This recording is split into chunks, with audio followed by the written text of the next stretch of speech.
You ready? So my refrigerator is going to be very happy in the morning. Why's that? The children are going back to school. The children are going back to school here in our little corner of the world. That is right. Y'all still actually eat out y'all refrigerator. We actually eat out of our refrigerator. McDonald's gonna be upset. With McDonald's would be upset. Your McDonald's down the street from you might go out of business. Right. For somebody else, it might be the Little Caesars, whatever your restaurant of choice was. Absolutely. Right down the street from you. No, man. I mean, it's here already, man. School is back in session. But it's extremely early, man. You recall when we were young, when you went back to school, it was a chill in the air in the morning. Yeah, it was like Labor Day. There is no. Some of them was September. A lot of times we started in September. Yeah. There is no chill. This morning when I got up to go to church, it was hot. I was sweating in the mug, man. Right. Absolutely. Even in the rain. Yeah. I mean, you get out earlier. So, I mean, that's good. But I feel bad for the kids because, and I'll just say my kids and that subgroup of kids that are outdoorsy kids, because that was all of us when we were young. That was the whole point of going in when it's a chill. Right. Because while you still had that heat, Summer. you wanted to be out. Hey, man, I don't want Shamika to get mad, man. Button up that one button. The second one, your second one. Man, they wouldn't have noticed. Nobody showing your... I was trying to show some hamburger meat. I finally got some. Taco meat. Some taco meat. I apologize. I ain't seen that beforehand. That Marvin Gaye 70s look. Man, you wasn't sexy back in the 70s or 80s unless you had that taco meat hanging out, man. Absolutely. Had all three of your top buttons unbuckled. And a medallion. Little gold chain. Just to draw attention Kept to on it. getting hair stuck in it. You walking down the street, ouch! Oh, man. Man, leave Glenn alone, man. Leave Glenn alone. That was his glory days, bro. Yeah, high school football is this weekend, and I am excited. I got, we actually had our first Pee Wee football game today, and the Little Raiders won all 3 games. Awesome. Shout out to the Little Raiders. They won all 3 games in Canfield. I want to give a shout out to, I think the Panthers are already, our Warren or Trumbull County Panthers. They're 2 weeks into their season. They're undefeated. All 3 teams, I believe. Good. So, I mean, it's just that season of time. Now, it is miserable because it's hot in the mug. Mm-hmm. And today, I mean, it was supposed to be cloudy today in Canfield. And you could see the clouds. And the sun is just beating down. I'm sweating. Man, Canfield pay to keep the clouds away. Well, that's what I was about to say. I mean, the sun was playing dodge 'em with the clouds, man. I mean, like the clouds were going everywhere but in front of the sun. I mean, everywhere but in front of the sun. And I'm being extra unhealthy today, man. I need the sugar to keep me awake. And I was just baking, man. And see, that's my thing about sports starting too early. Mm. You know, the way football, the first part of the season, the first couple of games, I mean, I feel bad for the band members. I mean, they got to march in hell, basically. Right. Yeah, Beelzebub out there directing the band. And they got these new helmets. See, before, we used to have them Rydell's that you put the water in your helmet, and every time you hit, the water just came down. Oh, really? See, it don't work like that no more. It don't work like that no more. And I never knew, speaking of helmets, it's about to be funny, I can tell. I never knew how obsessive these kids are now about having the right kind of helmet. Oh, yeah. Because, boy, Ethan came home with a bucket helmet. Probably one of them joints you used to have. He was about to be in tears, man. And Elias did it to us last year. And he was this close to having his grandfather. This is how you know these kids got their grandparents wrapped.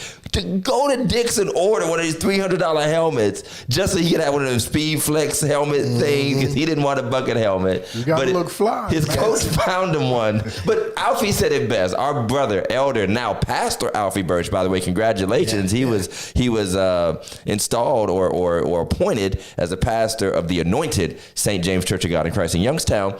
Alfie Birch made the funniest video last year about parents spending hundreds of dollars on gear so you can be the flyest looking dude on the bench. He's like, you got $400 shoes, the tape on the arm. He's like, what are you doing? Your kid don't even play. And all that thing, nothing wrong. It's for Facebook. It's nothing wrong. Right. It's for the gram. Right. And they do look fly. But I mean, they crash out over not getting the right helmet. It used to be the cage. The cage had to be right. That's correct. If you got a 2-bar, you knew you was on the bone. You knew you was on the bench. You had that punter's joint. The duck. It's the same thing. The 2-bar, the duck joint. Yeah, you is garbage. That's the one that Charlie Brown put on when he tried to kick the football. Right. Don't have a duck with number 73. Okay, yeah, you're finished. You're finished. You're never getting in. You're never getting in. Why are you number 82? Right. You're a linebacker. What's going on?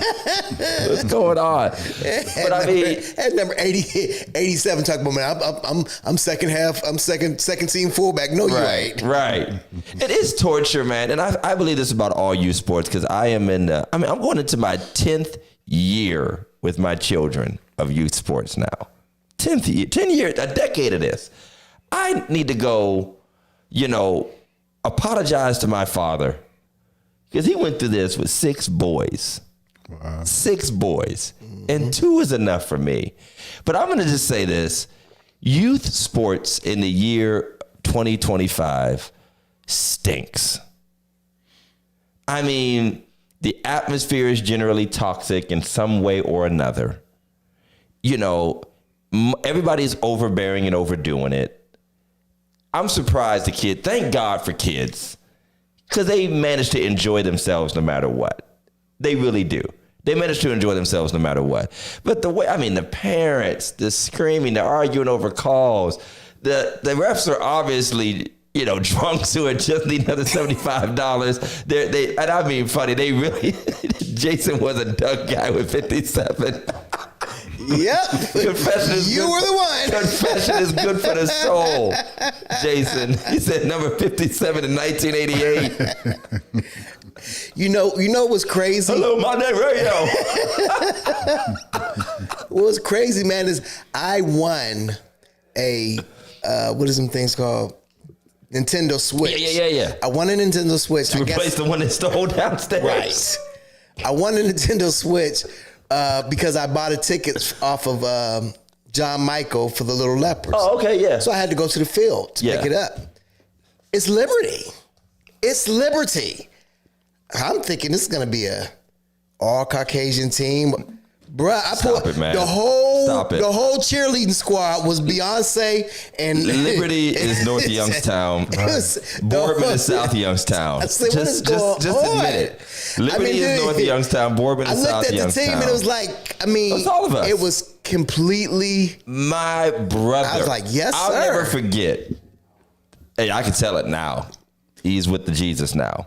But my brother, the great, late Pastor Locke Beecham. Mm-hmm. We go to breakfast and he had Victory at Liberty at the time, and he was talking about building project, and they were going to build and do all that, and he had a vision, phenomenal. Everybody knows what a phenomenal preacher, prophet he was. Absolutely. Worshiper, amazing leader.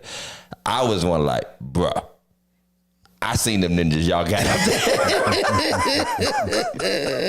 I mean, he almost spit his oatmeal out. I said, I seen them ninjas y'all got, bruh. Y'all reaching them Youngstown folk now. Y'all done brought all them Youngstown folk to Liberty. And we had a good laugh about that. Man, but ain't nothing wrong with it. But yeah, I mean, and it's just, then you add in the AAU stuff. You add in the TikTok stuff.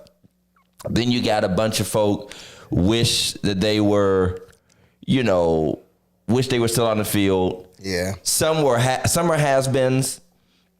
Some are never was. Right. Those are the funniest ones, the never was. Living vicariously through your children. I love the sport, and if I had the time, I would probably love to be on a staff. Right. Because I've just watched, I've always played that extra coach role, more like just the player manager, like a personnel manager, keep the emotions in check, dealing with that. I love the atmosphere. But to watch some cats, man, and now I'm old enough to be like, boy, we was in school together, man. You were number 57. Right. With the duck helmet. And now they're like basically lying without lying, because all these kids see is this big man now, weighing way more than he did, looking bigger than he ever did in school. Like, he was just out here with Lawrence Taylor and them. Right. You know what I mean? Like, and everybody, okay, here's the funny thing. And if you live in Warren, you only get this joke if you live in Warren.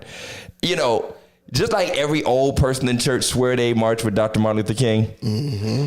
Every older dude in Warren swear he played with Corey Stringer. I mean, they just put themselves somewhere in that vicinity. Of Corey with Stringer. Vanessa Provitt, Corey Stringer, Omar Provitt. They just put themselves with them cats. And I'm like, bruh, I mean, come on, man. But and they didn't. Just the old overall atmosphere. Like I said in church today, they're just kids. You know what I was wondering about, and I know this is a little bit different than Little League, but I see Michael Vick is a coach now. Oh yeah, and Teddy Bridgewater is a coach. Well, he got suspended. But I'm like, from youth sports. These guys are better than everybody they coaching. Do they still just be like, let me show you how to stuff? Oh, listen. I gotta wonder. Just give me a jersey. It's because that's how I feel like I would be if I was a coach, even though I'm still slow and old and fat now. But there's something about being older, like you have a wisdom and you see and understand things that you never would have really seen as a kid. Probably what was more natural to you and just like response when you were a kid is like a cerebral thing now. You can think it through, and we have that awareness. And it's just, it's funny because you're right. I mean, who wants to go up against Michael Vick's team? Why? And if you lose, he's going to bring the dogs out on you. So. How do you tell him, I'm doing it right? No, you're not. I'm Michael Vick. Right. You're not doing it right at all. But here's one thing we do know. Sometimes the best players don't make the best coaches. Absolutely. You can play the game, but you can't necessarily. And you could be a little impatient with others if you were really at that upper echelon. Absolutely. You know what I mean? I was watching Steve Kerr, and he's talking about that first championship they won. He said, after they made that final shot, he said, this was the best moment of my entire life and career. And the dude won how many championships with the Bulls, and him winning as a coach to him was the best moment. So that means a lot. Yeah, full circle. Yeah, it comes full. I mean, that has to mean a lot. But wishing all of our young people the very best as they go back to school. Free plug for what's happening in Warren. 100 men. We're looking for 100 men. 7:00 in the morning at Warren G. Harding High School. Would really, really, really love to see an actual 100 men. I'll be honest, we haven't gotten those numbers in a little bit, but. We definitely need to see our men come out strong and support these young people as they walk. Yeah. Into school. Eddie George is bigger than any running back on our roster. I believe it. And hey, I seen y'all billboards. They got billboards up of Eddie George because, Bowling Green and Toledo are like rivals, if I'm not mistaken, okay. Jason. And so they didn't started putting up Eddie George billboards on the freeway between Toledo and Bowling Green, like, hey, come play for Bowling Green. Like a Suge Knight. Wow. like if you want to play for a winner, come join Eddie. He didn't get that big. I'm just saying, he's a hero in Ohio, man. Ohio State. Absolutely. To be who he is. But yeah, welcome back all the young people and to the students, the teachers, the coaches, absolutely. The bus drivers. Even the overlooked, and I don't mean this to be funny at all. I'm talking about the people that feed our children, the people that clean up. I know some friends who work in the school system. That pizza on Friday, that was good. That square pizza? That square pizza with the 2 peanut butter cookies and applesauce. You better. Only in school can you eat pizza with chocolate milk. That's like lukewarm and waxed beans and be happy. Ate them peanut butter cookies and applesauce went hand in hand. Woo. Right. So, much love. And let's just be clear. We've been in some of these schools. They got it way better than we ever did. Absolutely. And we ever did. State of the art, everything. Turf everywhere. Well, since we're talking about kids and schools having it way better. Put that first things first on. These kids. Uh-oh. I know where Jeff's going. You brought this on yourself. This is our first things first. Go ahead and spill it. How much did you spend this week? I can't even. I'm embarrassed to even say how much I spent. You need to work overtime. Just put it that way. You need to work overtime. These kids, because first of all, I didn't even know school started on Monday. I just found out last week the school started on Monday. So it's easy to forget because it creeps up on you. I'm like, so dude, you ain't got. And I'm saying, like, you know, you ain't got no school clothes, like you don't got clothes at home already. So that's what we need to have a conversation about. Like, you literally could wear all the clothes you wore last year and still be rocking. Correct. More than most of the kids. More than all the kids. We know Christian. More than all the kids. But you are absolutely right. So that's a good segue because I took my older two. We did a quick run to the outlet. Okay. Because everything was just cleared out. And I tried to take Elias to Dick's to get him some Nike shorts and T-shirts.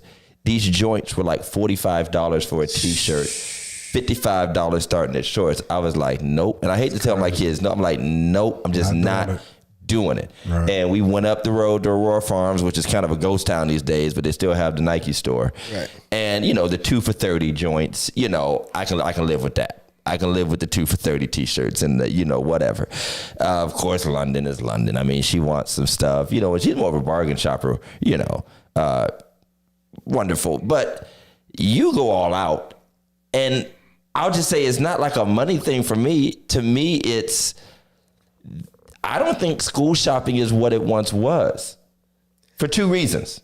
For 2 reasons. Number one, the reason we got bought nice clothes. If our parents could, and we all know some of us went through seasons of lack, you really couldn't get that joint, you know, but when you could, your parents got you that nice stuff because there was a difference between your school clothes and your play clothes. And you needed to have fresh school clothes because they weren't your play clothes. And when you came home from school, you had to get out of your school clothes to put on your play clothes. Well, when you have kids that don't play like that, they're just looking fresh all the time, everywhere. When they wake up. Or just looking super duper bummy watching videos or whatever, you know. So that dynamic is gone. And here's the second reason for me, school shopping is dead. Because there's no more layaway. No, I said that at church today. Heels, man, pennies, man. Hales. Layaway? My mom would lay away $400 worth of stuff and only pick up $100. Y'all was bad all summer. That was your excuse. Mom would put stuff back. She'd be like, y'all don't need that. Y'all need that. Yeah. But layaway, man, I mean, they would start in like June. You know, Stonewash jeans. Stuff down. I tried to take Elias to Rural King to get some cowboy jeans. Well, I started by starting out at Hibbett's. And when I walked in, the young lady who... What is Hibbett's? Hibbett's is a shoe store. It's just like... Down in Steubenville? Like Foot Locker, yeah. So one of the young ladies... Is Hibbett's a person? I don't know what it is. But, you know, so as soon as I walk in, she comes, give me a hug. Hey, Pastor. I was like, hey. She's like, you came in at a good time. The new Jordans just dropped. I'm like, God. Right. You're supposed to... See... Yeah, right. She got you. The new Jordan 12s. She colluded with Christian on that. Christian texted her on the way down there. $215. God bless you. I ain't doing it. Well, you know what? $215. But okay, the difference between me and Pastor Jeff, and we're both blessed, so we're not ashamed of anything. I mean, you'll buy a couple of them joints. Absolutely. My son's getting one a year, man. I ordered him his pair. He wanted a pair. And I'm proud of my kid like you're proud of yours. And by the way, I'll be blunt about it. We reward our kids because they're good kids. Absolutely. We reward our kids. My father's always said that you do the right thing. You try your best. You apply yourself. You be respectful. You give me something to be proud of. And there's nothing I'll hold back from you. Now, they were never going to be extravagant over the top. Of course, we had to get some of the stuff that we didn't really want to have, but they were going to get us everything we needed plus some. And so we want to reward our kids, man. But I'm not buying 3-4 pairs of them joints, man. Yeah. I'm sorry. God bless you. And you can do it. We can do it. People can do it. Nah. What y'all think about uniforms? I've always been a supporter of uniforms. Absolutely. Sharon, both my daughters went to Sharon. They had the uniform. If I had my way, Warren would have uniforms. It would I be can't stand because then you would only have to buy the shoes. Right. That's it. That's all you need is the shoes and keep yourself clean. Buy khakis and some polos. You're good to go. I am a big uniform proponent. And I don't understand why we're so hardened. And I've heard arguments about individuality. and all of that. You do that when you get home. That's that. Right. Thank you. You still got a personality. You still gonna be you. Mm-hmm. And I mean, there are other arguments that some people have made. I can't really recall all of them, but I've always been pro uniform. I wish my kids wore uniforms. Yeah. Absolutely. I wish all kids wore Well, uniforms. when Christian went to Kennedy, They used to wear uniforms, uniforms, and it Catholic was schools. very nice, very cool. You know, you try to keep them pressed. You know, try to keep the creases in them. You know what I mean? But you had the blue shirt, the red shirt, the khaki pants, or the blue pants. Yeah. That was it. Yeah, Ms. Roslin said the school system didn't want to put in the work. And I believe that, because I know it would be a fight. But I just believe, if we're going to talk more about this at far more serious level concerning our community tonight, about, violence in our community and things that happen in any community, and how the church responds, how pastors participate or respond. That's the thing, is you have to be willing to fight. Yeah. Because I'll be honest, this is going to come off really mean, and maybe I'm already giving my opinion, but people who are a part of the problem don't get to talk down a part of the solution. Right. And I'm not saying that school clothes and having uniforms can solve everything, but you got to start moving our society towards structure against their will in a way. You're talking about how can we save these babies? We got to clamp down. And that might seem like one small thing. Well, what's that going to do? If you still hate somebody, if you still want to fight. I just feel like it's just one piece of the puzzle that could take maybe one complication out of life. It takes a complication out in several different ways. My cousin Mark, his brother, was robbed on his way. And Mark they've always had both his parents worked at GM. That this dude of his uniform. Yeah, no, we went to Wilson, but I mean, dude drove a Benz to Wilson. Well, you know what I mean? my dad had my brother driving a Cadillac to Ursuline, so he's walking. He's on his way home. His little brother's on his way home. And he got robbed at gunpoint for his, I think it was a Players Club jacket. What was them jackets with all the, what I mean? Oh, yeah. But the logos and whatnot. Robbed at gunpoint. With a uniform, you don't get that. Well, you still got to wear a jacket. No, you still got to wear a there. jacket. So that might not have helped that one, but. Yeah, you wear a uniform jacket. I was a proponent of uniforms, and I believe that every public school district should put in the work and take one thing off of teachers, administrators, and parents' plates. Absolutely. Now, again, some parents fight against it for their own reasons. They want their child to wear what they want them to wear. Trust me. Some of what they want them to wear, they shouldn't be wearing. Thank you. Just the reality of it. Correct. And when I when I travel to the big cities and you go in, all they have are uniform stores because all the kids got to wear the same stuff. Yeah.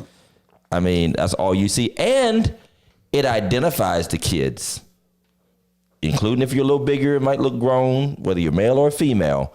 You got a kid on a bus or they're walking down the street, you know that that's a student. Right. You know that that's a student walking home from school. You will not mistake them for somebody or something else. You know they're supposed to be in school if they're trying to, skip out. Right. I see them khakis running through the alley. I see that polo. Right. I know where you're supposed to be. So school shopping, man, it's not the same, and it's become so specialized. And like everything else, I think we overdo and don't prioritize the right things. If you're balling out over clothes and your child is not even showing up to school or applying themselves, I mean, you're obviously facing in the wrong direction. Absolutely. I mean, and facing that child in the wrong direction. But to each their own, more power to you. Best of blessings and love and luck to all of our young people who are going back to school. Want to see you all succeed and do their very best. So we really, really appreciate you all watching, tuning in. Welcome back to Religiously Incorrect Tell your kids podcast. Tomorrow when we at Hardin, let's give us a high five. Don't be walking in mean mugging They us. do not. We done woke up at 7 o'clock in the morning to come here and meet y'all kids. Want to speak to us? I forgot about that. I forgot that we were supposed to do a powwow and kind of discuss how we could switch up the vibe. But you know what? I'm going to say this and we can let this go. Some places just have a bad vibe, period. Like I was thinking about maybe we should do a DJ, maybe we should have some music, just do something to give some balloons or something. But,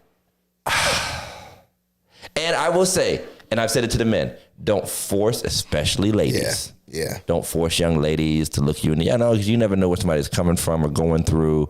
They might have an anxiety, a social anxiety situation, or they might not have a great relationship with men or whatever, and you're forcing a hand in their face and come on, and you know. And then like, no, don't get us. give me a hug. It's You not know, all the you don't wanna kids. be A lot of the creepy kids that uncle. come in, a lot of them But some are of them really just nice. stank. Yeah. Let's just be clear. Some of them just stank and need to learn respect. When a grown person says hello, you at least acknowledge them, man. This ain't about being nervous. This is not about being. This ain't about being, you know, anxious or whatever. Some young folk are just plain dismissive and disrespectful of grown folk. And like you said, we got up at 7 a.m. to come out and show y'all some love. I'm like, bunk it, fail then, fail.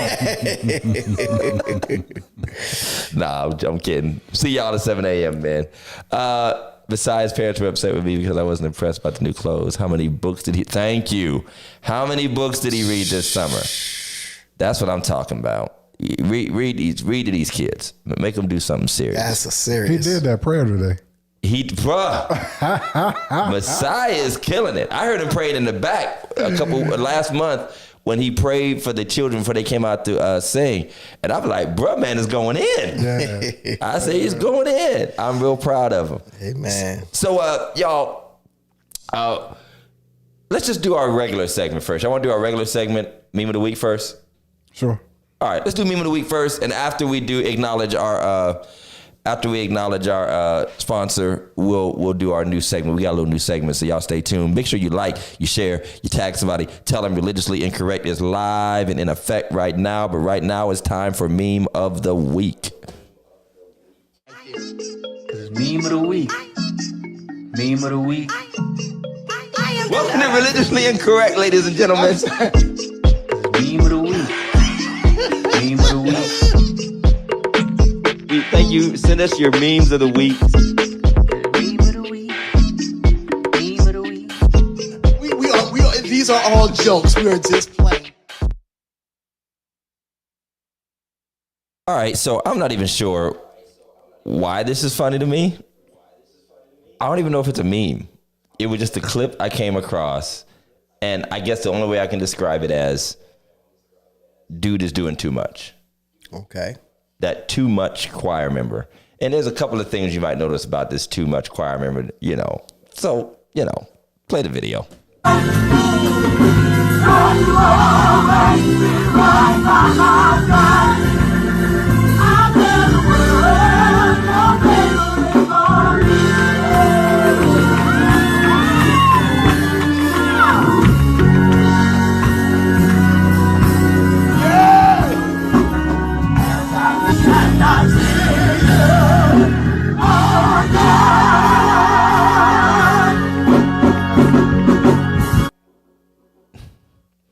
Okay, so first of all, the person recorded had a purpose in focusing on who he focused on.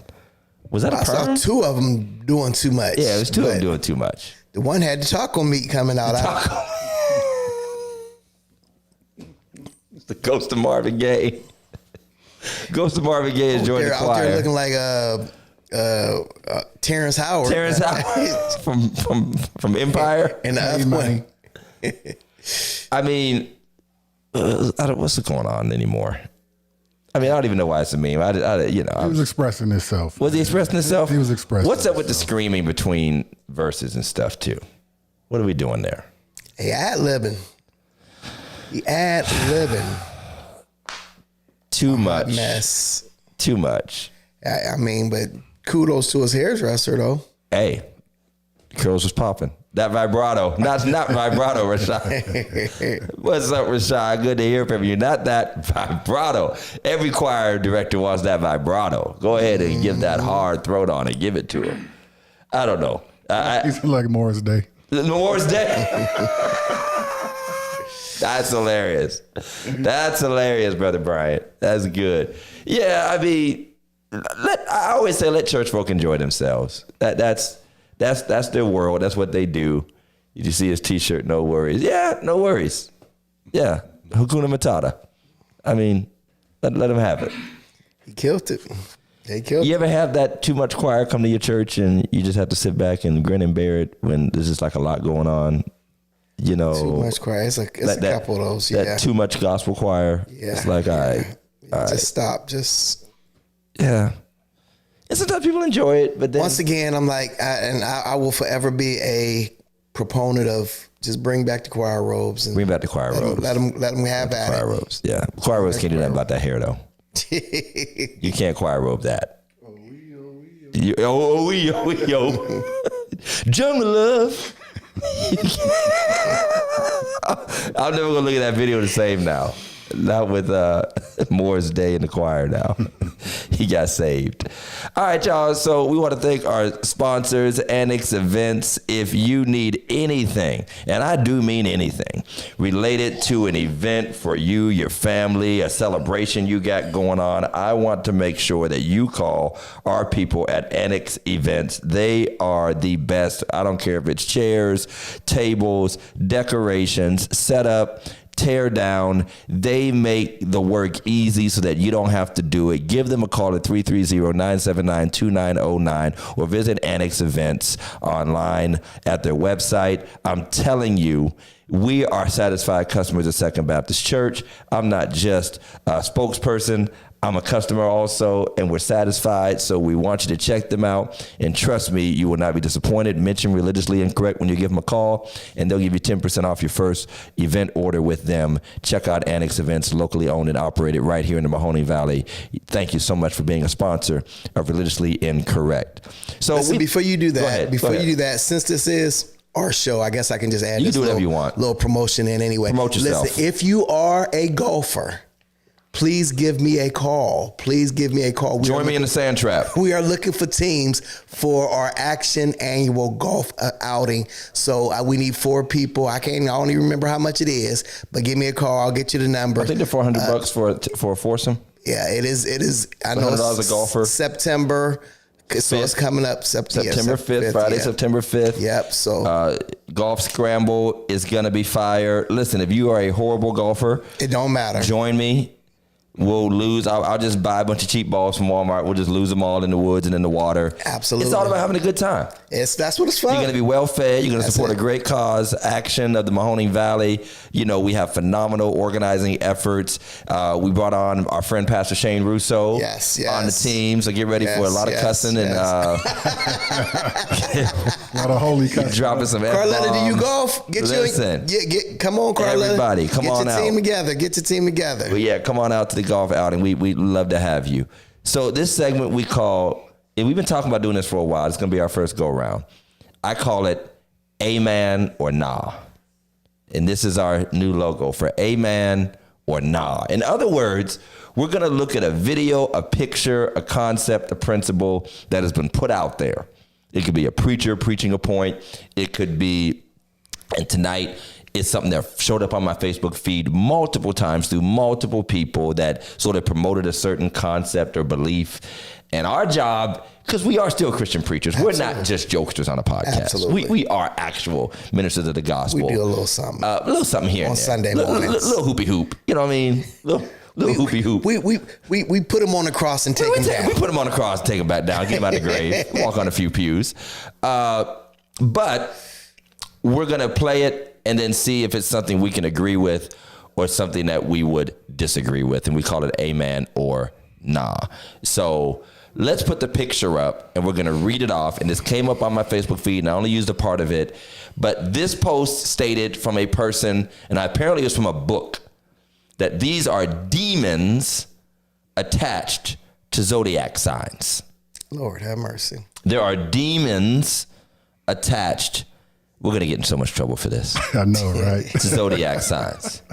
And so if you see the list on your screens, Aries produces the anger demon, the rage demon, the domination demon, the obsession demon, the jealousy demon, stubbornness and selfishness. Taurus produces the stubbornness demon, unforgiveness. Now I'm assuming these are all demons because they're demons. That's what the heading said in the book and on the post.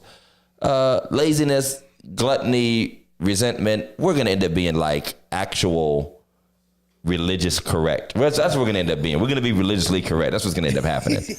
Shane already said Shane is already laughing. Gemini, double-mindedness, mental illness, the mental illness demon. mind control. Okay, you can read.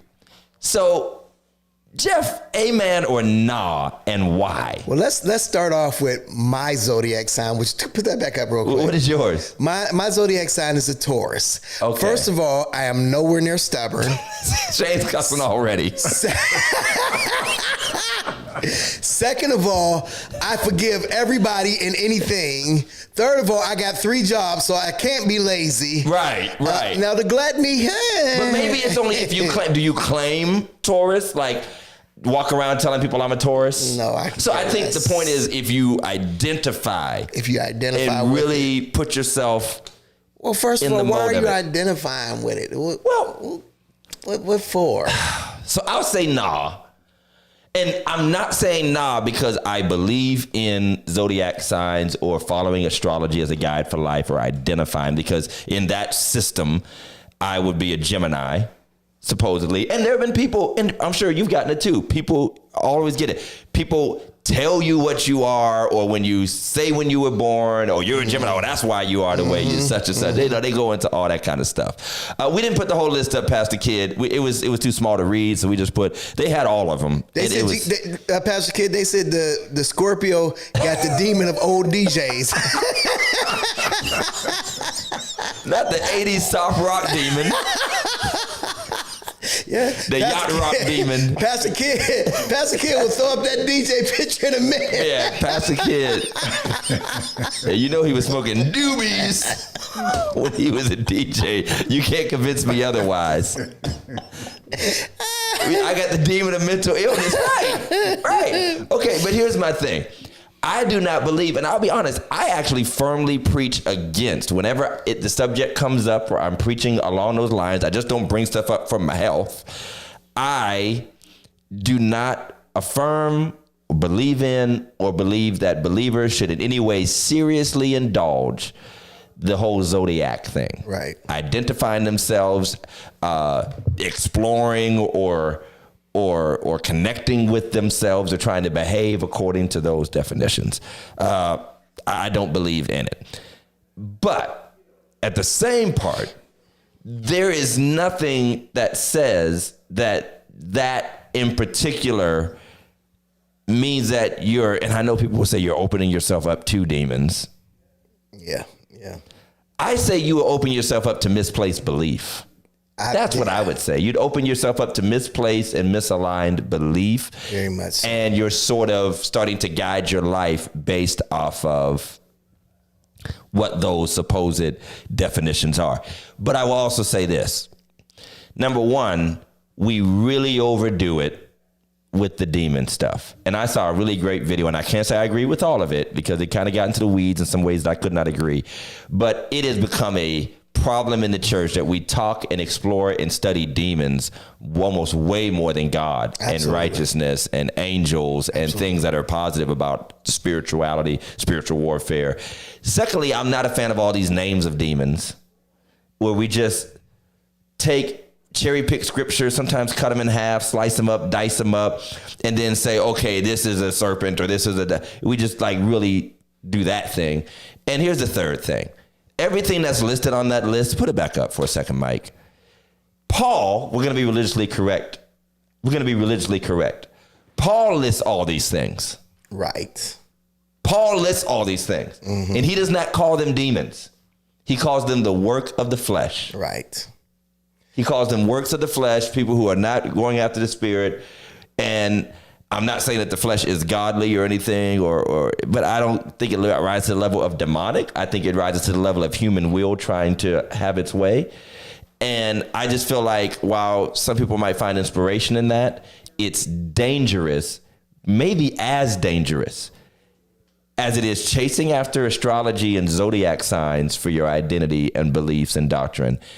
Chasing this. Let me tell you something. I got that demon of skepticism of zodiac demon. Let me tell you something. And this was almost... I got the demon of skepticism. This, Pastor Todd, was almost I found out there was no Santa Claus moment. This was almost that moment. Come on. I worked at the House of China for 3 years. House of China. And we made our fortune cookies. And the fortune, literally got a bunch of these and you had to displace them. So it wasn't. It's random. It's random. It's random, and everybody gets the same one. It's like the machine from The Last Dragon, Right. where the guy was making them right in the factory. So it's just as to me, it's just as foolish as that. It is random. And they put enough in there that you'll find yourself in one of them.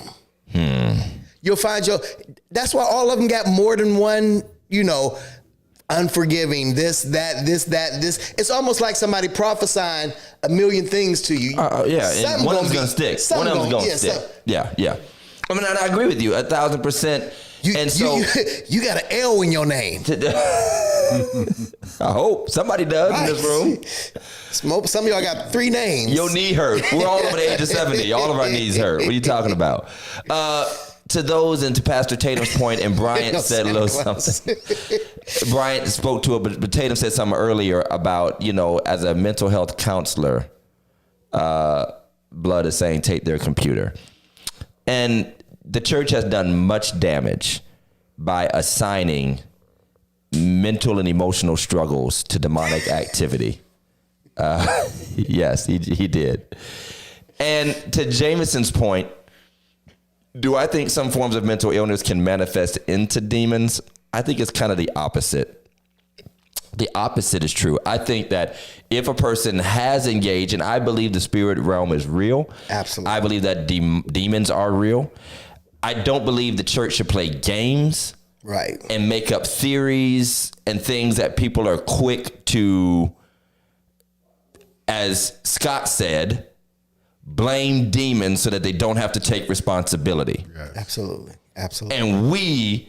And I have people get mad at me and leave my church because I would preach and sometimes tell them to their face, I am not about to spiritualize you having a bad attitude or not being able to get along with so-and-so or not taking responsibility for your life, not having respect for somebody. A demon didn't make you do that. Your funky attitude did. Absolutely. You just need to be a better person. Absolutely. And if you don't, I question your salvation, because if you won't take responsibility for this, what else will you take responsibility for? Absolutely. And you might just be going straight to hell blaming demons all the way there. Absolutely. You know what I mean? Like, you're blaming demons all the way to hell. And some of us in the church will shake and shimmy and carry on and claim that people are delivered from stuff that they just need to work on. And those preachers of us who do that, we're going to hell. While we call ourselves casting out every demon we think we can name and make up. Because it's aggravating. As long as I've, even before salvation, before I start going to church, before I start reading the Bible, I was not about to play around with Ouija boards. I was not about to go to nobody's psychic reader. I've done fool with it. Did I tell you about the time I did? Did you really? When I was going out to the white school, they were playing with a Ouija board in the band room. And full disclosure, I think it was like 6 weeks. I had to wear one of them headgears for braces. It was like the worst season of my life ever. I literally had to wear that joint. I kid you not. Now, the story's going somewhere because I had braces and I had to wear the little headgear. Thank God I was far away from everybody I know now. I had to wear it too. And no pictures exist. Right. But here's the story. They were playing with the Ouija board. Now, I had been taught, you don't fool with that stuff. And I knew better. And they were in there. And I wasn't personally hands on it or nothing, but I was just sitting back watching. I walked into the next room, which was like a cafeteria / second gym, basketball courts. And I was just walking across to go into the hallway to get into the gym. There's a basketball game going on. And when I tell you, not the demon of bad teeth. When I tell you, nobody was in the room. And a ball flew out of nowhere and blasted me right in my face. It hit the headgear. I'm bleeding. It was crooked. It was bent up. And I knew literally at 13 years old, that's what I get. I don't know if that's just being mystical and skeptical. That was somebody. My braces contacted me. Listen, they're not gonna let me live this down. Are y'all seeing these? Are y'all seeing this? Your braces contacted the underworld.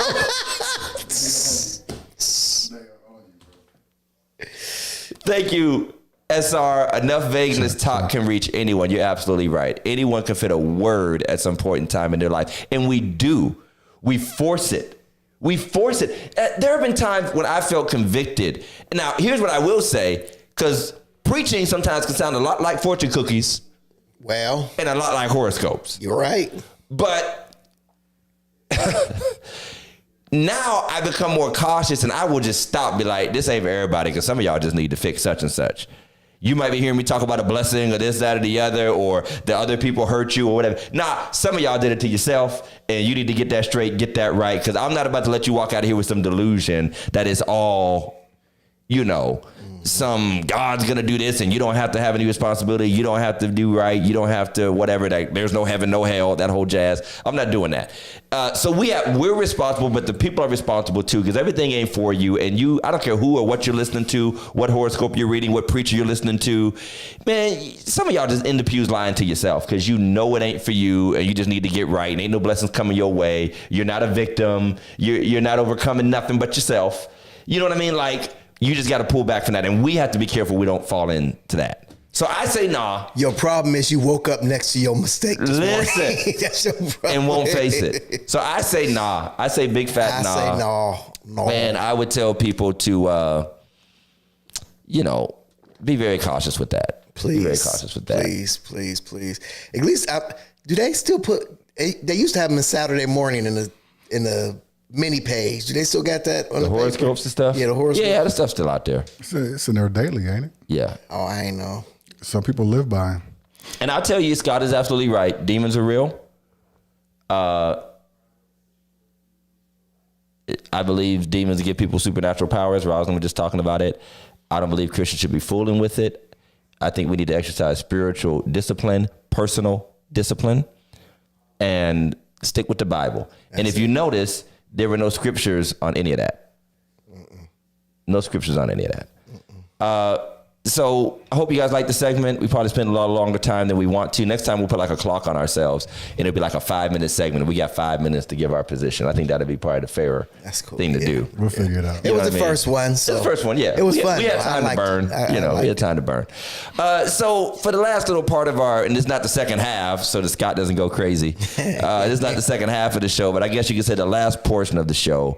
The title, we titled it was The Right Response. Right response. The right response. And I'm speaking in particular to the tragic and traumatic events that happen in all of our urban communities, especially as Black pastors. Right.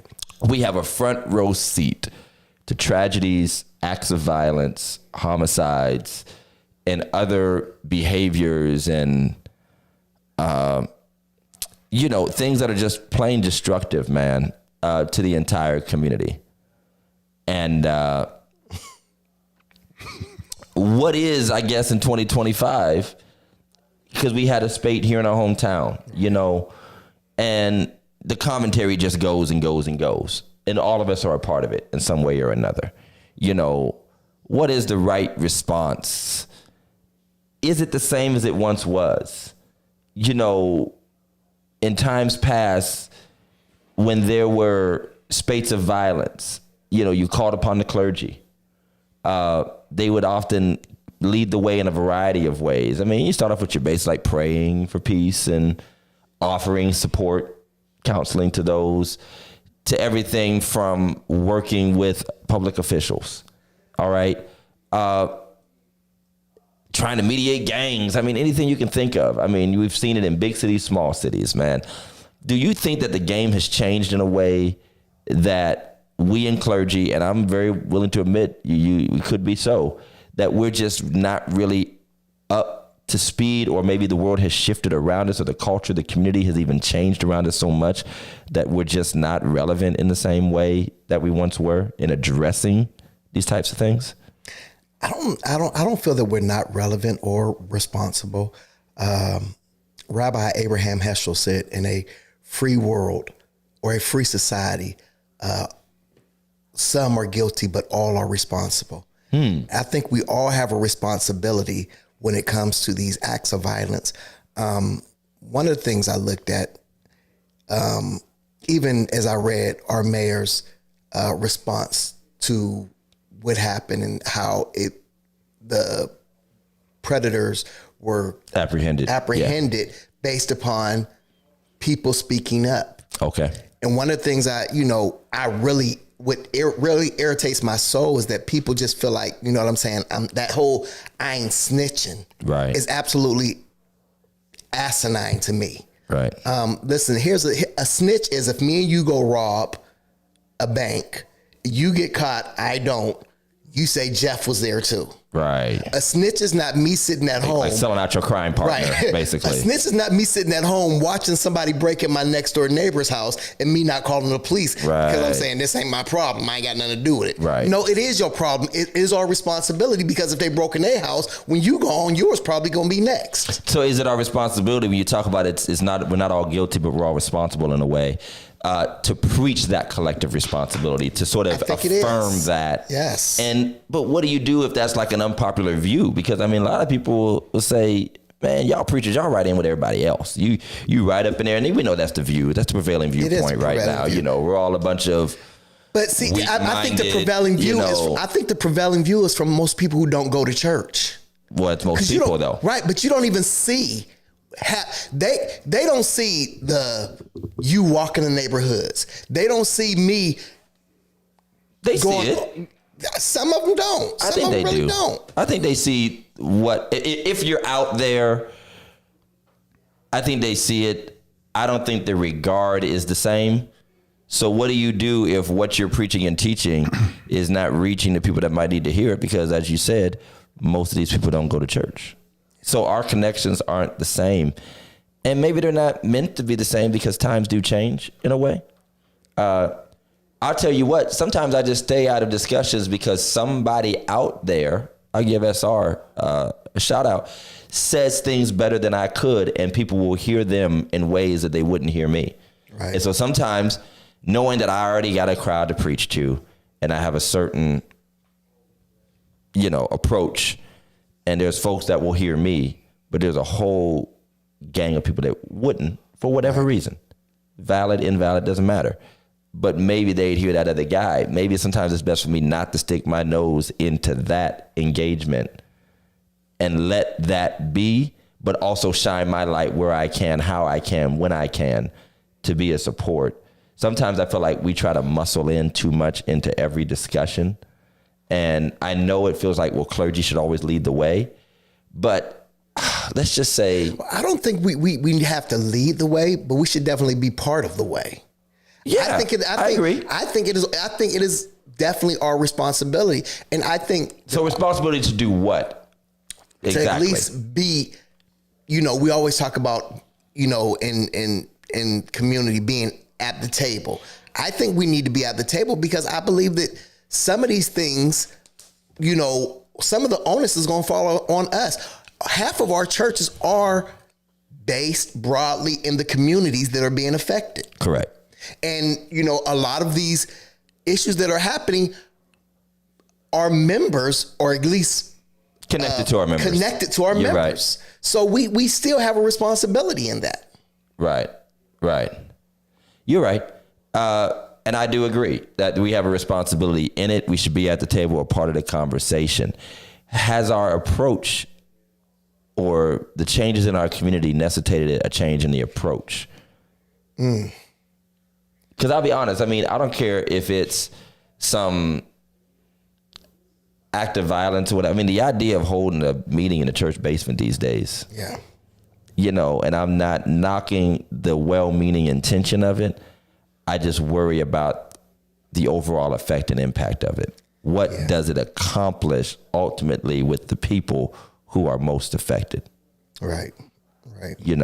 So I see it in two ways. Number one, we are called to respond to anything that harms the people that we love in the communities we serve. And Bishop Clark said something so powerful that convicted me, because as much as I do believe in the covenant, and I wrote a whole book about it, and the rights and the privileges of being a member, he talked about how we have to shift our perspective as churches and pastors almost to the way Catholics look at their engagement. They don't have a congregation, they have a parish. And that parish is basically the entire community or region that they are assigned to. So if their parish is the whole neighborhood, whether you actually actively attend that church or not. Right. You're part of that parish. You're a part of that parish. And it brought to mind a map I put on my wall when I first came to Second that just sort of mapped out a whole part of the west side, just certain borders that I felt like this is ours. to try to be as present as possible, as helpful as possible.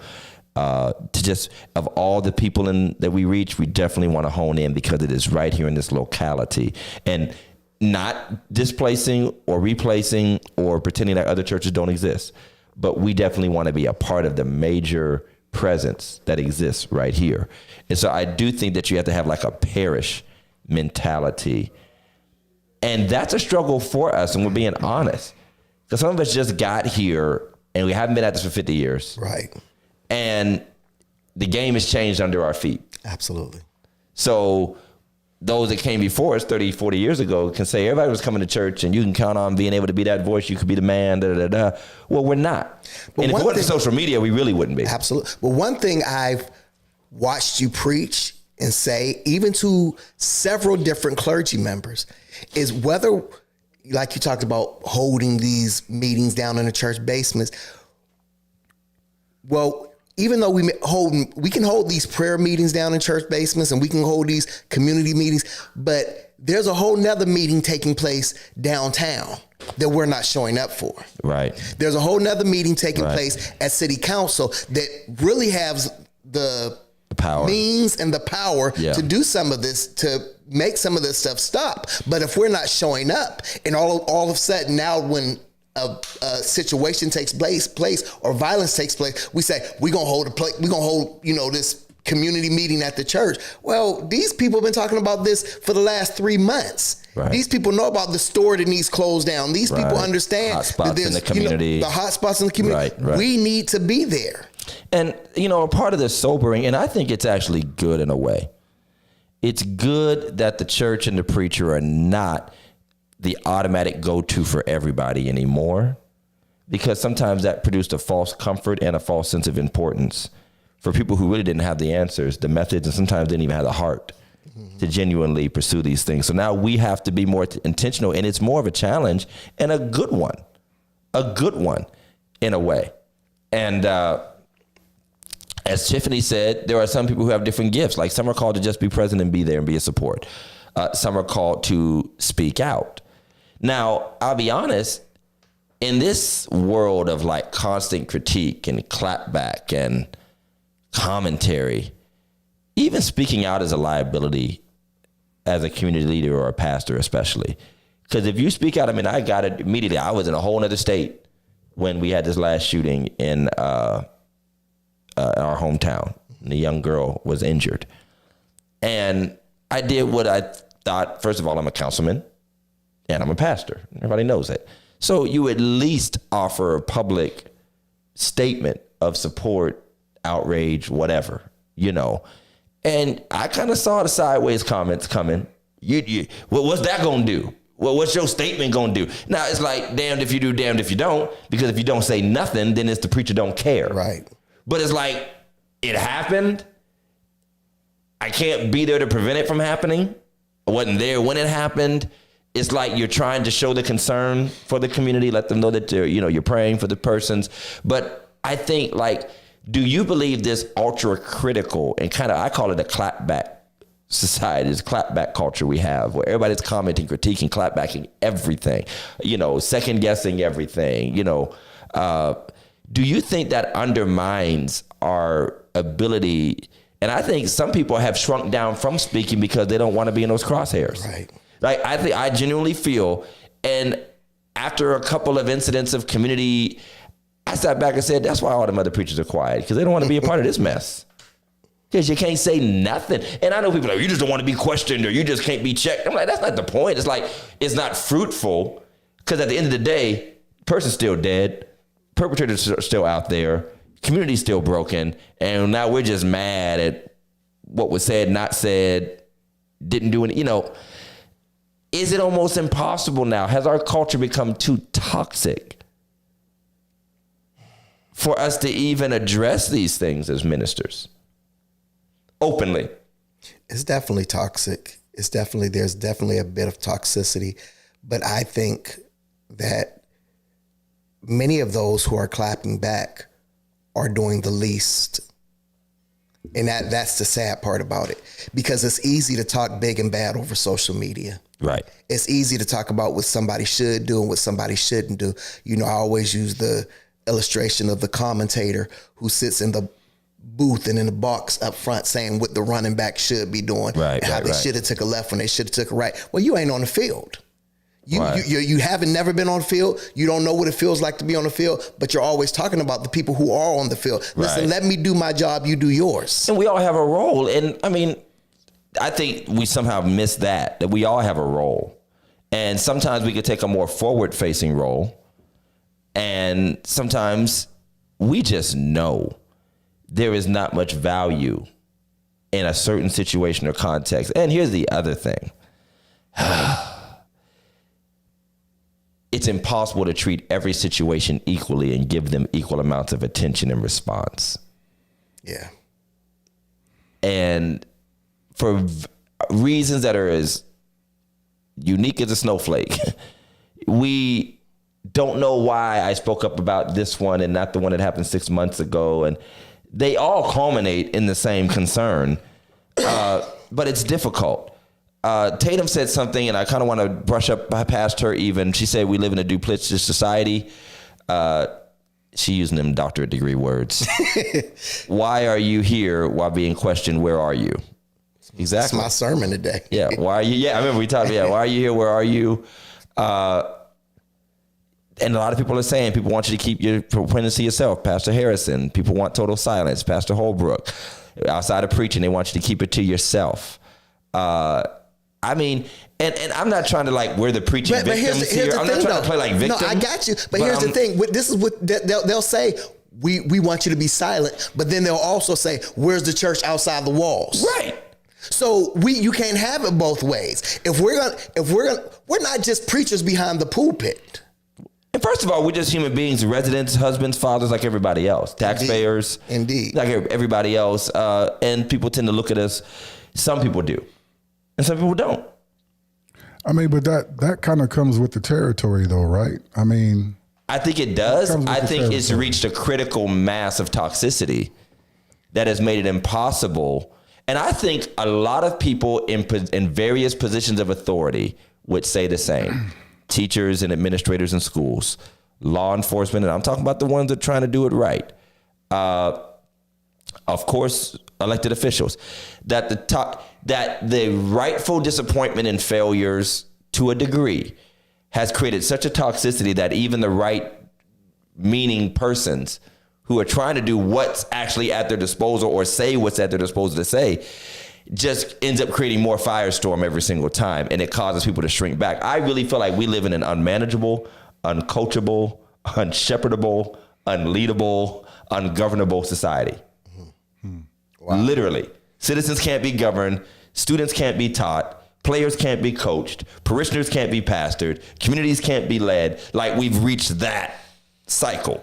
And we keep backtracking to these fake this, hypocritical that, you're on a pedestal, you're so elite, you're so that. Somebody's got to be, listen, if the mayor right now abdicated and walked away and said sayonara, there's going to be a mayor. Absolutely. And you're probably going to hate them too. Absolutely. You know what I mean? If the preachers all quit today and people took their place, you would dislike them too. If nobody took their place, we'd be even worse off.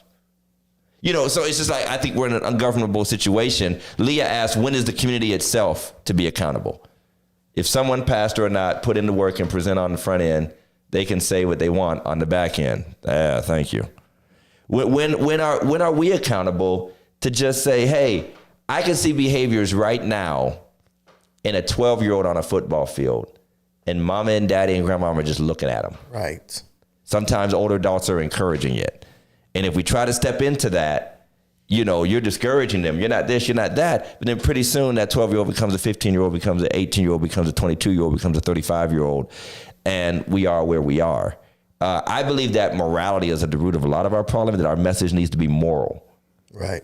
And I'm okay with that. I'm okay with not having an answer for institutional problems and systemic problems and homegrown problems. I think our job as preachers is to be moral voices. That's it. In our community. And that's not that number one, some people think that's not enough.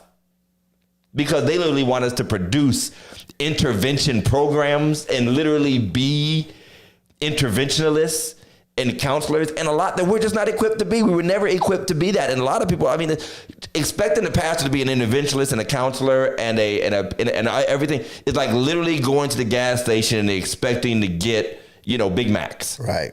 You know what I mean? And I want to go up and just touch on this, man, because I think that's a big misnomer we got to hit on. Can I say this before you go up? And while we're going, scroll up until you find Jeanette's question. We, like you said, we are to be moral support. We are not saviors. We're not saviors. We are not saviors. We cannot save, and we cannot hit on and talk about every single act that happens in the community. We can't.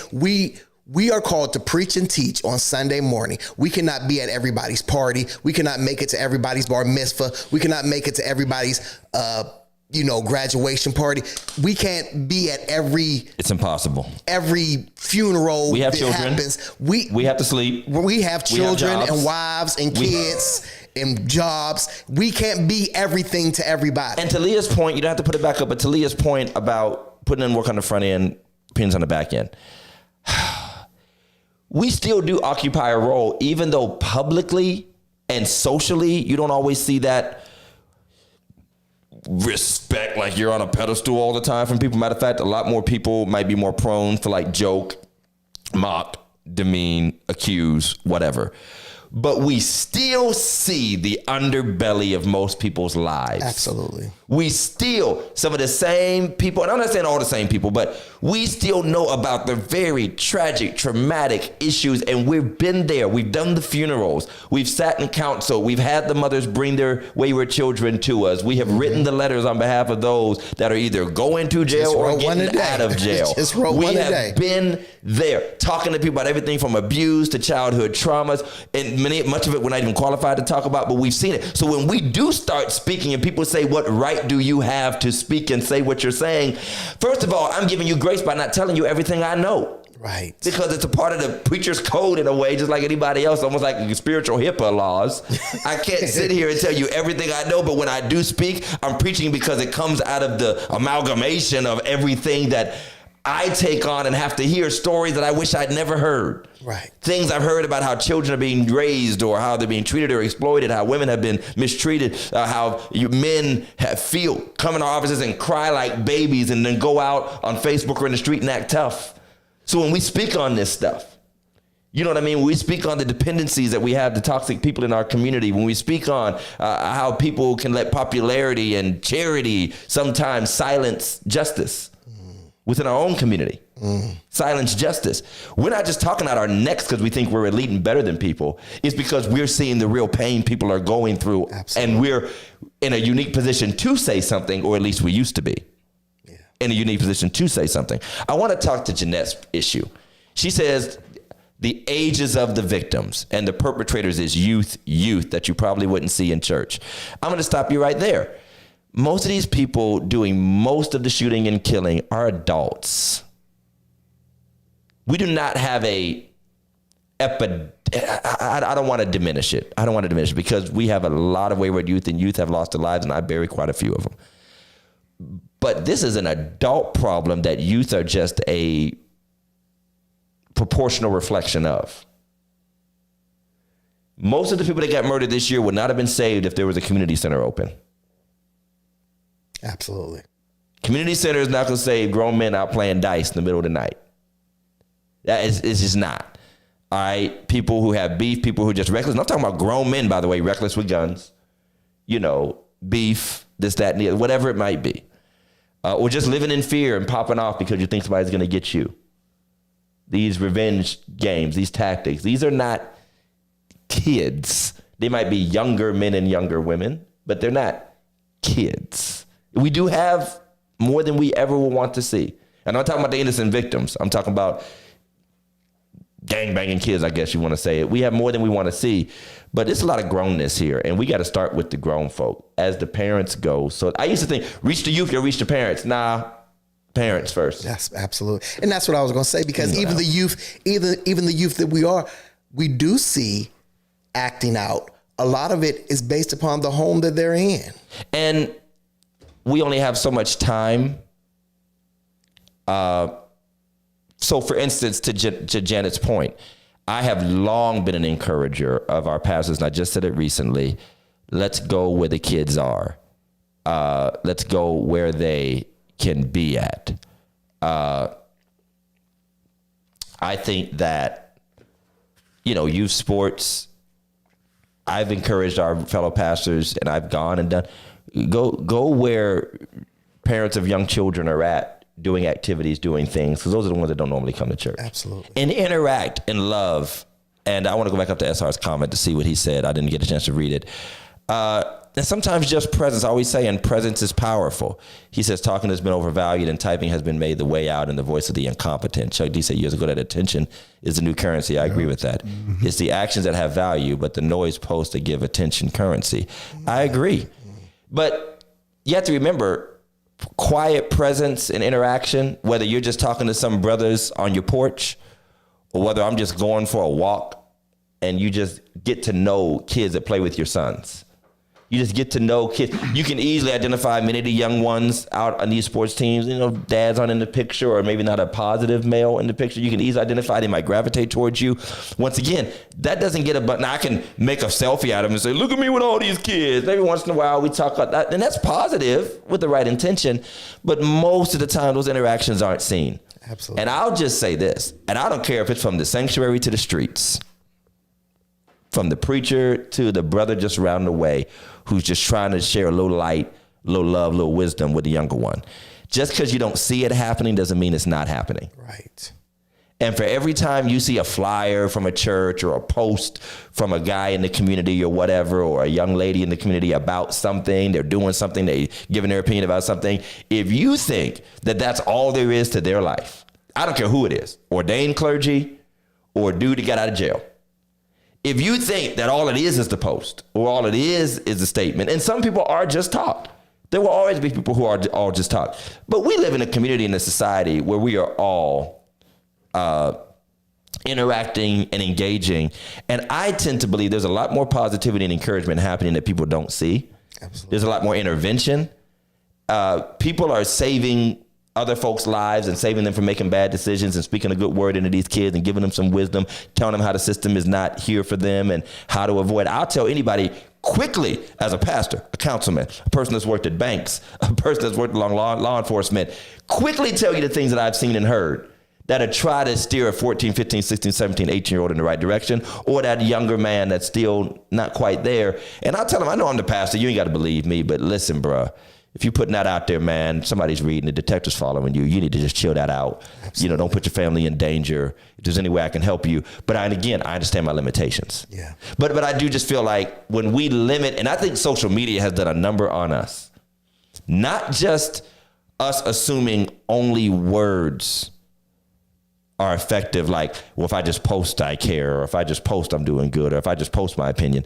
But we also assume that the only thing people have about their lives are those posts. Yeah. Everybody's living a life off of Facebook. Absolutely. And I would suggest, we have not, there are so many organizations that are doing things.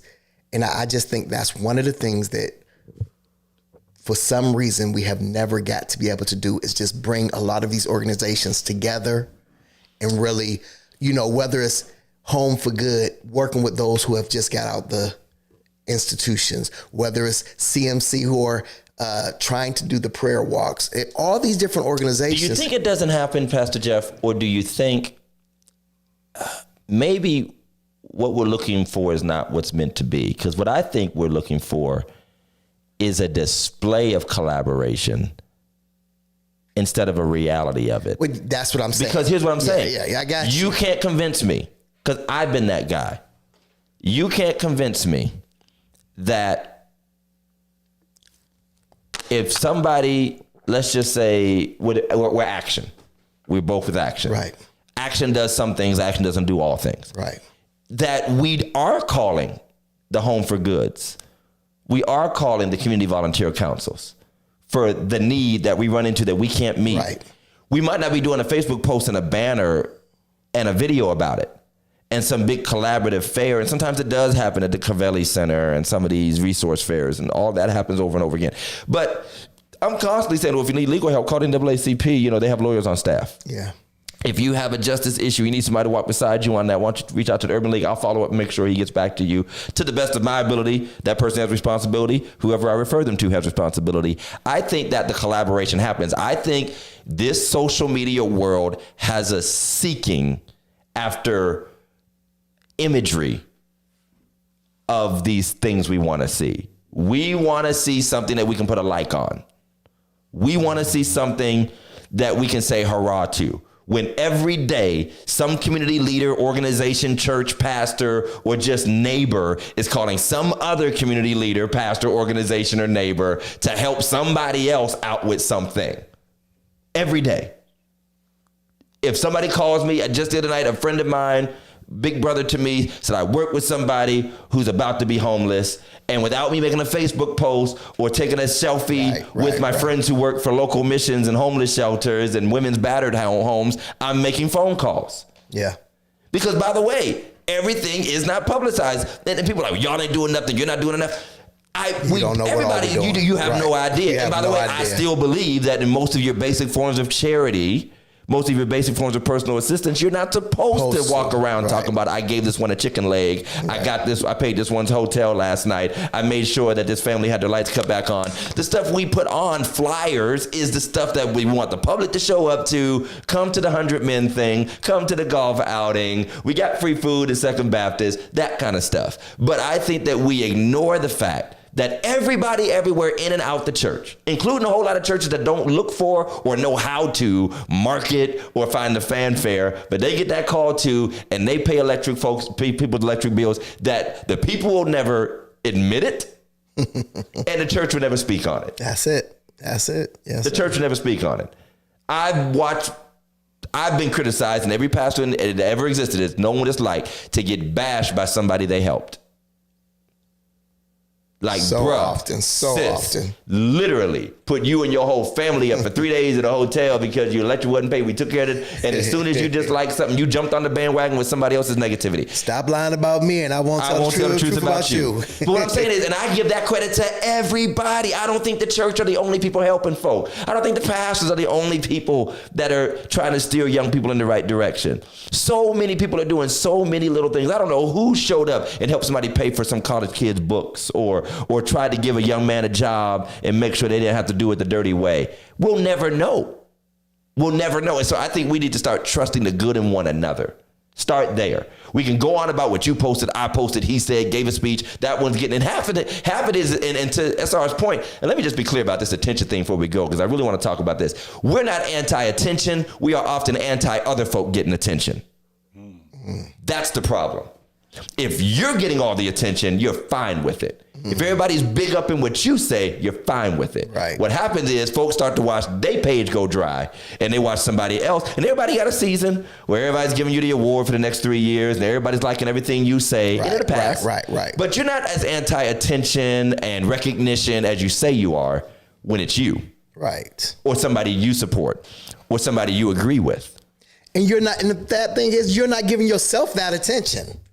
So stop acting like, you know what I mean? I'm just posting so people will like me. Yeah, I want all that. No, I got a whole life. Nobody cares. And I'm not saying he said that, but I'm saying to the point that we always sort of, as soon as someone, because we pick heroes every so often. We really do. This pastor, that guy, this one with the nonprofit, that one that has been doing the event for this many years, they become the new it person for a minute. Give them a couple years, give them sometimes a year, sometimes 5, sometimes 10 years. I mean, who knows? Everybody has these seasons. And then we start to get aggravated with that person who's getting, it's like a pop star. We start to hate the pop star because they become so much of a pop star. People hate LeBron James because so many folk are talking about LeBron James. People hate Beyonce just because so many people are talking about Beyonce. And it's not just them performing for attention. They're just doing what they do just happen to get acknowledged. They're obviously good at it. Whatever it is that they do. So I feel like we have to bring the temperature down on that, constantly accusing others of being attention seekers when we're just really kind of like attention haters. Let me ask you this. I know we got to go, but I just want to ask you this as a pastor. How hard is it for you? And I know all the work you do. You know all the work I do.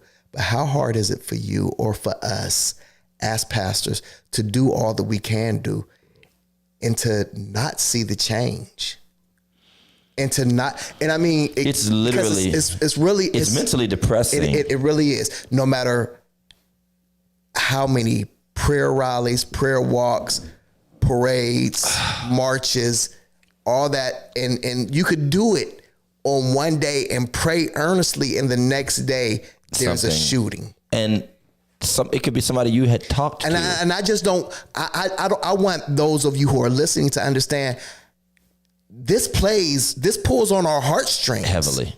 It pulls on our heartstrings. It makes us wonder. People don't understand the weight individuals carry. And sometimes we make snap judgments off of demeanors and personalities. And again, I hate to keep saying it, but social media posts and limited interactions in public when we do see each other, because we rarely actually see each other for real. I mean, most of the people that probably don't have a crazy like for me, I'm just not trying to be personal or a victim, but I don't even know you or talk to you like that. I don't. And you don't know me. I don't know you. We've not sat in each other's houses. We've never had dinner. I have probably not personally, in a quality way, gotten to know you and then screwed you over. Right. You probably just read something and assigned a tone to it and an intent to it, and now you dislike that person. That's just how this kind of goes. We beat ourselves up more than you think. I mean, whether it's watching a young brother go to jail, doing these funerals, or just walking into another room, another press conference, another meeting, and realizing you do not have the answer, but you're going to be called on to give a answer. Absolutely. And these, and no offense to them, but they're going to put the mic in your face. And at a split moment, you have to say something. I got to call on the way back to Philadelphia. Yeah, I got to call on the back from Philadelphia. What's up, Bishop Bowman? I was on my way back from the conference in Philly, and the news called. You know, you had a shooting in your ward. They always call me because not only am I the councilman, I'm the pastor, man. I'm the pastor and all that. What do you want me to say? What do you want me to say? I mean, I'm sorry that it happened. I am outraged that it happened. I'm outraged every time it happens. Sometimes I don't have the strength or the wherewithal to talk about how outraged and saddened I am that it happens. We're such a small community. And like you said, they'll shove a thing in your face, and then you know that no matter what you say, it'll be ripped apart. Absolutely. On top of that, my man Rakeem. You just brought, Rakeem's pops, my man Rakeem. And that's where we're at. And I only know the clergy part. And I have felt the heart and the souls. And I'm talking the brother that's out there, man, the grimy young brother that, I don't mean to be funny or judgmental, but he's kind of a part of the problem. That doesn't change the brokenness he has in him. Absolutely. And again, you do as many funerals as I've done, have many private meetings, stops on the sidewalk. Hey, can I holler at you for a second in the hallway at the church real quick? I just happen to be driving by, walking by, and watch the hardest, sometimes most, notorious grown man in straight tears. Doesn't mean he's going to stop what he's doing. Maybe he can't escape that right now. So when you see that, you just realize how much bigger this is than you and anybody else, but you're still called to do your part. And I'll be honest, thank you for speaking about collaboration. And thank you about saying that only we will save us. Yes. And I'll say this to that point. That means all of us being in place where we're supposed to be. Where we're supposed to be. Preachers are supposed to preach. Absolutely. Preach truth, not preach fluff. There's a lot of fluff going on out there. And Lord knows, everybody ain't going to hell every Sunday. All right, we're not going to put everybody in hell every Sunday. We were raised on that fear stuff. But if there's nothing that I want some of you to take comfort in, is that most black quality preachers, those of us who are local and even those who we look to, and I'm talking about the real ones, folks y'all don't even know their names, is you know the ones that seek attention. Right. We know the ones that are having real life conversation with us. We're having a reckoning about what we've been preaching for the past 30 years. Indeed. I've sat in rooms with pastors, myself included, repenting for preaching off base sometimes. And not because we're just trying to chase wealth, because we obviously didn't get none, you know what I mean? But because we just recognize that we need to be more in alignment with the needs of the people as much as possible, because time is so short. And we all realize, just like you can say you got caught up in the game, we can get caught up in the game too. The culture pushes us in a certain direction and you lose touch sometimes. Or you just start picking up phrases and mannerisms that do not speak to your people where they are. But sometimes they want to go with you, but they don't need to be. We don't need to be talking about health and wealth and name it and claim it and blab it and grab it. Right. We need to be talking about the policies that affect us, how we can overcome it, how we can do it together, how we can hold each other accountable, how we can love each other, and how we can have a real fear of God, a real respect for one another, how we can preach real values and morals and do our part to translate that into a better community, while at the same time, some brothers are trying to get more black brothers in law enforcement. Right. Somebody's trying to get more people to start their own businesses. Yeah. Somebody's trying to make sure our kids don't wash out of school and ruin their opportunities. Somebody else is trying to make sure we buy up the block and try to rehab some houses in our own name so that out-of-towners aren't owning up our community. Everybody has to do their part. Preacher can't do all of it, though. I cannot do the community development piece. I can't do the police intervention piece. I can't do the college prep piece. I can't do, but I can say every time Coach Mike is doing something, Second Baptist got his back. Absolutely. I've told many guys that don't even believe in God and believe in the preachers and all that kind of stuff, when they say we need to get these kids together, I have openly and continue to say, and I know Jeff says, you want a room, you can use any facility I got to get these kids, get these young men, get these ladies, get these girls together. You want a room, you got it, and it's free.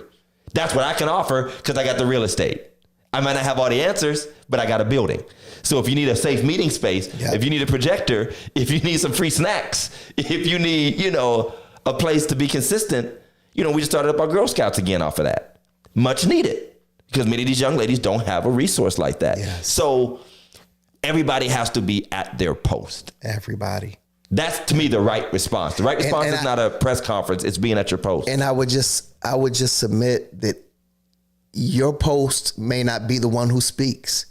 Your post may not be the front line, but at least stand with those of us who are. At least stand, come out, support. I think that is your reasonable service. I believe to at least come out there and support, man. And I don't know how much y'all enjoyed this conversation, but this, to me, this transparency, this realness, this was good for me. Yeah. This was good for me. I appreciate y'all responses and your feedback. I want to touch just like 5 seconds. Scott said, how do you know the difference between day 39 and the time to dust your feet and move on? I get what he's saying. How long do you stay in that fight or battle, especially with particular situations and people sometimes, particular seasons? I don't think you ever really do know. Here's what I do know. Time just marches on. Anybody who's ever lost a loved one or gone through a traumatic time, and you sit down and you feel that emptiness after everything quiets down and all the people stop posting about your loved one and all the tributes go away, and even those of us who were tied into it. I've been a part of the traumatic traumas in our situation. I'm going to intervene. I'm going to get these we're going to talk about these factions. We're going to talk to that family that lost 3 or 4 loved ones at one time. We're going to do then it ends. You don't always get to dictate when it ends. It's crazy because, Facebook has that feature of memories. Oh my because goodness. what happens is you'll go through the memory and you'll be like, oh my God, they gone. It's been 5 years. And time can move on so much, it's like it never happened and you never did it. Not for credit's sake, but sometimes you and people will forget. I was there. Remember that? Remember when your son died? I was right there. I was getting up in the middle of the night, running out there, being what a clergy is supposed to do. I'm not a detective. I wasn't fingerprinting bullets, but I was there hugging that sister that lost a brother.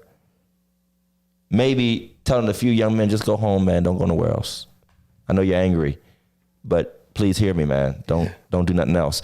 Maybe that's what we just talked. SR just brought his, Rakeem up. How many days did we spend laughing and doing youth choir and just think of him often. Daily stuff, man. Right. When pictures come up, I'm like, bro, good ones, man. Yeah. I mean, real lights. And to Janet's question, do you believe or feel that God is pleased with the way things? I don't know. I mean, God is pleased with some people and displeased with other people. That's the best I can come up with.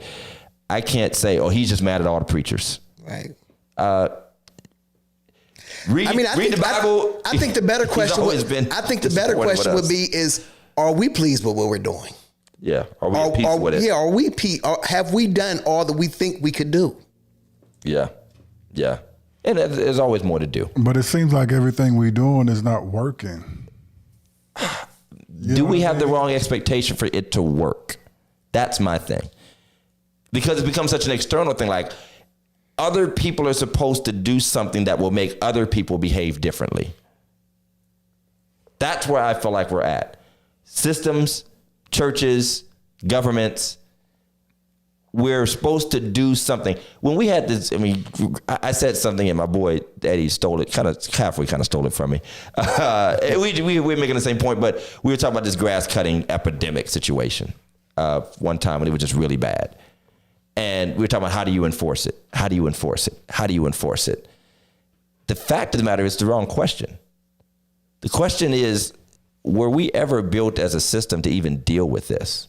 Right. Where this many people just don't even take care of a basic thing. There is no mechanism. And I'm sure in some pristine city somewhere where they have nothing better to do but chase around people who don't cut their grass in rich neighborhoods, I guess you can do that. HOAs and all this other stuff. But in a regular city like us, we don't have the capacity because the system wasn't built for this much dysfunction.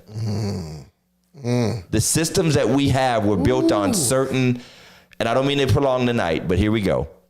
The system that we live in now was built on certain unspoken social agreements of decency and respect, and dysfunction was only supposed to take up so much of our society in any community, even impoverished communities, even black communities, even communities where jobs are lost.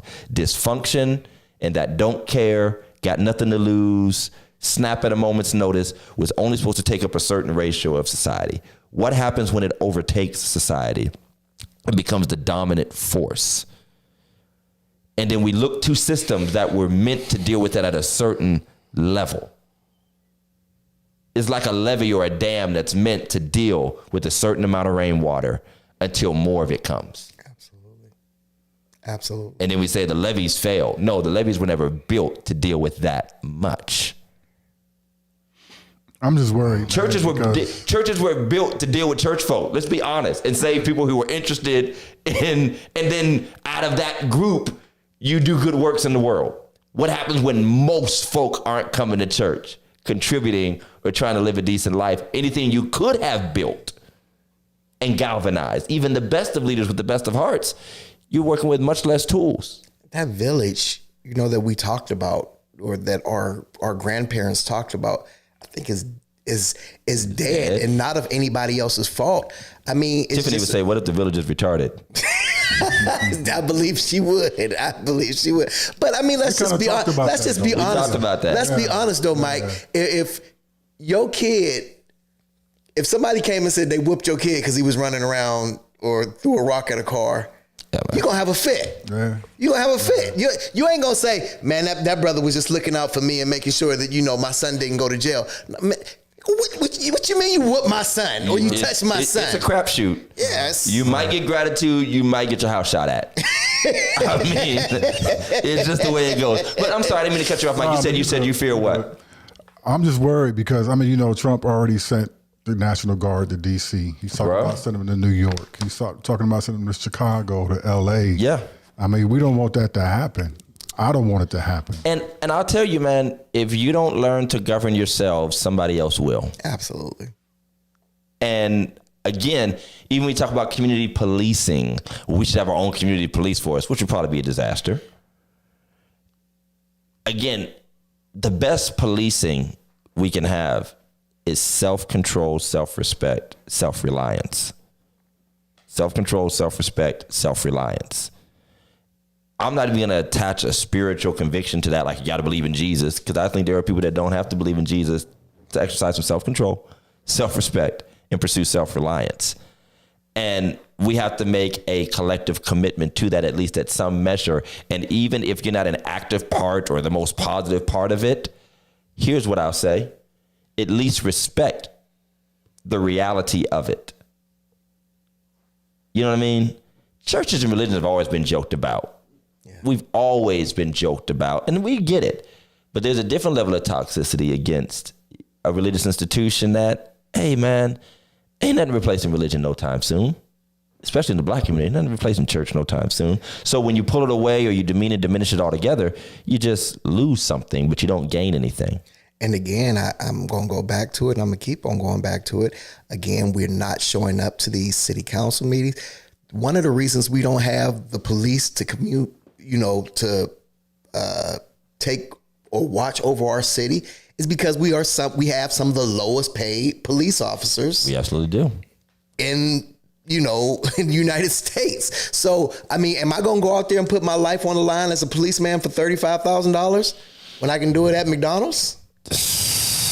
I mean, let's change the legislation. Stay long enough, you can make some money. Yeah, and get some donuts. It's the start. It's the start of it. I get it's it. The start I know what you mean. I'm just saying, let's do something that really changes the trajectory of this epidemic and say, let's get our people up to the standard of where others are. And maybe we don't have as big of a city, but we still have the city problems. Right, but we don't have that budget that others have.